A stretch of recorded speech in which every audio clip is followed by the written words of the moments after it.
Imant? Jā. Čau. Čau. Pastāsti, kā iegādāties kvalitīvu ūdens maisītāju? Es ieteiktu tomēr uz kaut kādu brendu skatīties. Tam būs garantija labākā un tā saistībā, teiksim, Groē labi, kas mums ir Gustavberg, Hansgrohe.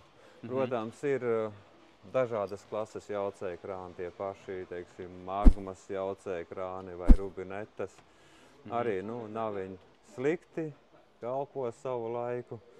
Nevajadzētu galīgi lēto pirkt, teiksim. Ja gribas, lai ilgāk kalpo, lai labāk ūdens iet klusāk, labāk jaucas viss, tad tomēr būtu, pazīstamāk zīmola, labāk tāpat kā, teiksim, mašīnas jaunas no punkta A līdz punktam Z nobrauks, cik ātri būs apkopes jātaisa un tam līdzīgi visi tie faktori jāņem vērā, jo, protams, kā arī maciņš atļauj. Tāpēc. Man visu laiku ir interesējis, kas ir labāks? Šāds mehānisms, kur tu šādi pacēli, vai šāds?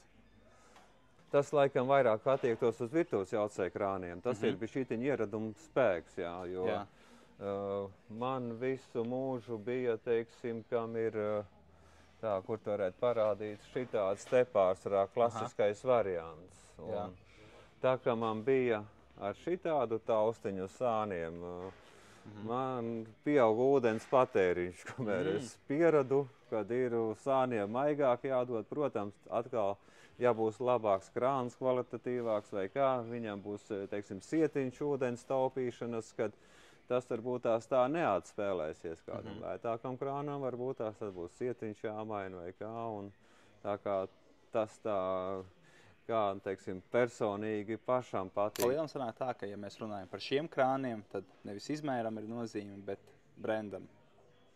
Varētu tā teikt, jā.